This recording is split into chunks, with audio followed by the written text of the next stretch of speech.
오늘 읽으신 본문 사무엘상 25장 1절에서 17절 말씀, 오늘 우리에게 주시는 말씀으로 또 받아들이면서 오늘도 우리에게 주시는 말씀 통해서 우리의 삶의 현장 또 우리의 사건들을 해석하며 또 순종하는 그런 은혜가 있기를 주님의 이름으로 축복합니다. 사무엘이 이제 죽음을 맞이하게 되고 이제 다윗은 바란 광야로 내려가게 되고요. 나발이라고 하는 부자에게 은혜를 요청합니다. 그런데 나발은 내가 어찌 내 것을 모르는 자에게 주겠느냐라고 하면서 다윗의 도움 요청을 거절하지요.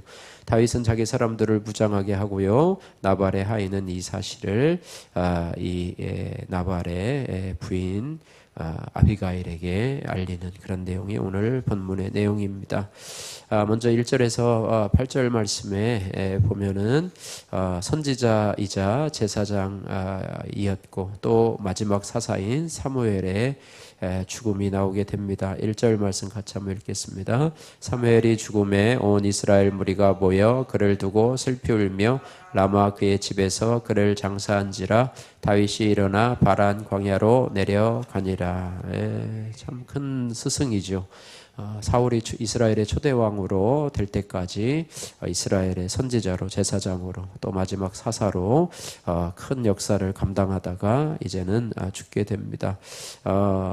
영적 스승을 잃은 이 다윗은요 참 많이 슬펐을 것이고 또 그는 이제 영적 스승을 잃었고 또 어떻게 보면 참 의지하던 그런 영적인 기둥과 같은 존재를 잃었기 때문에 자신을 쫓아다니는 죽음을 자신을 죽이려고 쫓아다니는 사울에 대한 두려움들이 아무래도 더 커졌으리라고 생각합니다. 우리도 내가 의지하는 어떤 사람이 없어지게 되면 참 많이 허전하고 힘들어하고 그런 것이 우리의 모습이 아닙니까? 그래서 다윗은 이제 바란 광야로 내려가는데 그곳은 가장 남쪽에 있는 광야라고 이야기를 합니다. 시내반도 동북부에 펼쳐진 사막지대가 바로 바란 광야인데요.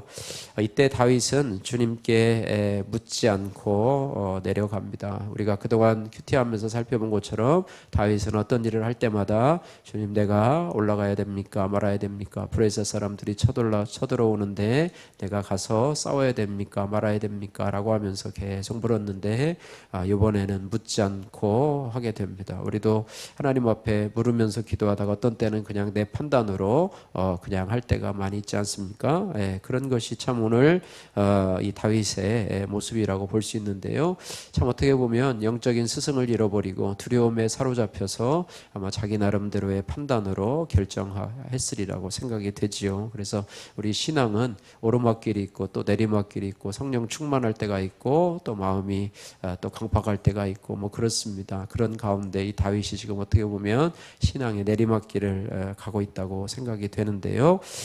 그런데 그가 그 바란 광야에서 만난 것은 굶주림의 위기였다고 하는 것입니다. 아까 얘기한 것처럼 시내반도 북동부에 펼쳐진 사막지대라고 했으니까 사막에는 아무래도 먹을 것이 없지 않습니까? 그래서 이제는 먹을 것이 없어서 이 마온이란 지역의 유지인 나발에게 식량을 요청하게 되는데요. 그렇습니다. 그래서 5절 6절에 보니까 소년 10명을 보내서 나발에게 이르고 문안을 하고요. 6절에 보니까 너는 평강하라, 내 집도 평강하라, 내 소유의 모든 것도 평강하라, 이렇게 얘기를 했고요. 또 7절에 보니까 내게 양털 깎는 자들이 있다함을 내가 들었노라. 내 목자들이 우리와 함께 있었으나 우리가 그들을 해하지 아니하였고 그들이 갈멜에 있을 동안에 그들의 것을 하나도 잃지 아니하였나니 라고 하면서 우리가 그 소년들에게 당신의 하인들에게 은혜를 베풀었는데 8절 마지막에 보면 우리가 좋은 날, 양털 깎는 날은 축제의 날과도 같은 것입니다. 우리가 타작하는 날처럼 추수하는 날처럼 풍성한 날이기 때문에 우리가 좋은 날에 왔은즉 내 손에 있는 대로 내 종과 내 아들 다윗에게 주기를 원하노라 라고 하면서 요청을 하는데 이때에도 다윗은 주님 앞에 묻지 않았습니다. 나발에게 도움을 청해야 될까요? 또 이렇게 하면서 요청을 하지 않았습니다. 어쨌든 이런 것들을 바라보면서요, 이 우리에게 주시는 교훈은 뭐냐면 성도들에게 위기는 무엇인가? 그것은 주님의 성도들에게 위기는 주님을 찾지 않고 그 뜻을 물어보지 않을 때라고 하는 것을 우리가 기억해야 합니다. 하나님께 묻지 않고 또 하나님과의 교통이 없이 내 뜻대로 또 내 생각대로 판단대로 움직이는 것, 이것이 바로 우리 성도들에게 위기고 오늘 본문에 다윗에게 찾아온 위기라고 하는 것입니다. 그래서 적용 질문입니다. 지금 내가 두려워서 멀리 도망하고 싶은 상황은 무엇입니까? 또 하나님 앞에 부르며 인도하심을 구하고 있습니까? 아니면 내 스스로 판단해서 나가고 있습니까? 그런 적용 질문 여러분들 적용해 보시고요. 두 번째로 9절에서 13절에 나발은 다윗이 보낸 소년들로부터 식량 지원 요청을 받게 되지요. 참 어떻게 보면 다윗이 이 나발에게 요청한 것은 그냥 생뚱맞은 그런 어떤 요청이 아니고요. 그동안에 이 다윗의 무리가 광야에서 이 나발의 목자들 또 가축을 지켜주었기 때문에 어떻게 보면은 정당한 대가를 요구한 것이라고도 볼 수가 있습니다. 그런데 나발은 이 부분에 대해서 아주 단호하게 거절을 합니다. 선을 악으로 갚는 것이지요. 그것이 무슨 상관이냐? 니네가 좋아서 한 일이지 내가 너희한테 부탁했느냐? 뭐 이런 식으로 얘기를 한 거죠. 그러면서 상대방에게 자신의 소유를 빼앗길 것만 생각하면서 다윗을 모욕하고 그의 것을 거절하는 그런 모습을 보게 됩니다. 그래서 1절, 10절, 11절 말씀 같이 한번 읽겠습니다. 나발이 다윗의 사환들에게 대답하여 이르되 다윗은 누구며 이새의 아들은 누구냐? 요즘에 각기 주인에게서 억지로 떠나는 종이 많도다. 내가 어찌 내 떡과 물과 내 양털 깎는 자를 위하여 잡은 고기를 가져다가 어디서 왔는지도 알지 못하는 자들에게 주겠느냐 한지라. 아주 거절하지요. 그래서 이 말을 전해들은 이 다윗이 아주 화가 많이 났겠지요. 그래서 돌아와서 그 말을 하자 이제 13절에 이렇게 말합니다. 13절도 같이 읽습니다. 다윗이 자기 사람들에게 이르되 너희는 각기 칼을 차라 하니 각기 칼을 차매 다윗도 자기 칼을 차고 400명 가량은 데리고 올라가고 200명은 소유물 곁에 있게 하니라. 참 다윗은 무장하게 하는 것이죠. 어쨌든 이 나발의 모습을 바라보면서 자기가 받은 것 또 자기가 받은 그런 어떤 호의를 생각하지 아니하고 자신의 것을 아까워하는 그런 욕심 있는 자이고 어리석은 자라고 하는 나발의 모습을 바라보고 또 다윗도 이 부분에 대해서 무장을 하고 칼로 정복하려고 하는 복수심으로 가득 찬 괘씸하다는 생각이죠. 그죠? 너희가 거저받았으니 거저 주어라 하는 그것이 아니라 내가 주었는데 왜 너는 안 주냐라고 하는 섭섭함들이 이제 그에게 사로잡혀서 결국에는 하나님 앞에 묻지 않고 행동한 결과가 이제는 사륙의 현장 속에 이제 다윗을 이제 몰아넣고 있는 그런 현장을 보게 됩니다. 어쨌든 우리가요 참 하나님 앞에 드리는 것도 또 이웃에게 선을 베푸는 것도 귀한 일임을 우리가 깨달아서 이번에 성탄 선물도 마찬가지입니다. 우리가 예전에는 새벽송을 돌면서 집집마다 새벽송 돌면서 성탄 선물로 이게 누굽니까? 동방박사 예물을 드리듯이 과자를 준비해서 이렇게 해서 모아다가 주일학교 아이들 선물을 주고 그랬는데 우리가 요즘엔 또 그런 형편도 안 되니까 여러분들이요 그런 마음으로 하나님 앞에 예물을 드리는 마음으로 그냥 대충 그냥 개수만 채워서 그냥 갖다가 옛다 하듯이 하는 것이 아니라 그런 마음으로 하나님 앞에 은혜에 감사하는 마음으로 여러분 하나님 앞에 헌신하면 좋을 것 같습니다. 어쨌든 우리가 인색하게 사람에게 인색하게 하지 말고 또 호의를 베풀 수 있는 그런 은혜, 어떤 사람이 우리에게 부탁을 하면 웬만하면 들어줄 수 있는, 형편이 어렵지 않으면 들어줄 수 있는 그런 은혜가 있으면 좋겠습니다.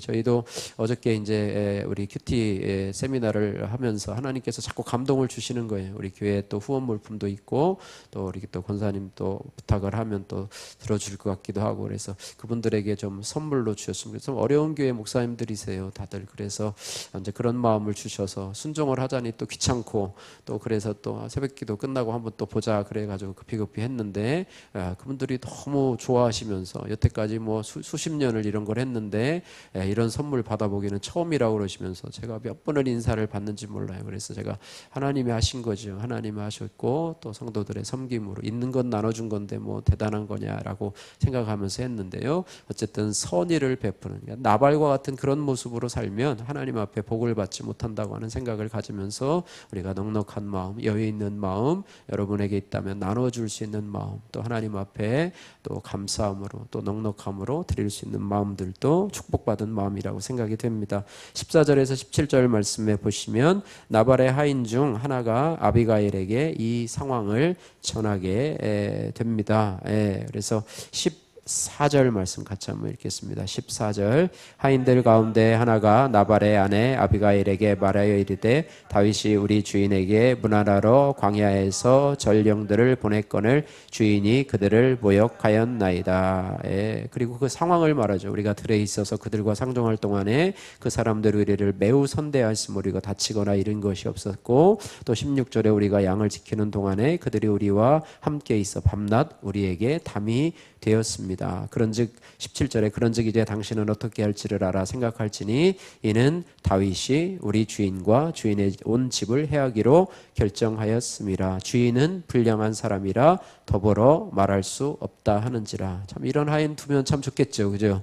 이렇게 와서 위기를 구할 수 있는 자가 누구인지를 알고 나발에게 이야기를 하지 않고 나발을 설득하려고 하지 않고 그 아내를 설득하려고 하는. 여러분 그 나중에 상황을 여러분 이제 내일하고 모레 큐티하면서 그 상황이 어떻게 진행되는지 한번 보시고요. 이 아비가일이 나중에 다윗의 아내가 되잖아요, 그죠? 다 살리는 역할을 하고 그런 역할을 하게 됩니다. 그래서 어쨌든 이 상황을 지혜롭게 대처하리라고 생각을 하면서 나발의 하인 중 하나가 이렇게 상황을 정리하고 있는 그런 모습을 보게 됩니다. 어쨌든 평소에 우리가 남들이 우리에게 와서 어려운 일들 얘기하고 어려운 일들을 부탁할 수 있는 그런 사람이 되려고 하면 나발 같은 사람이 아니라 아비가일과 같은 그런 성품을 가진 사람, 하인에게도 인정받지 않습니까?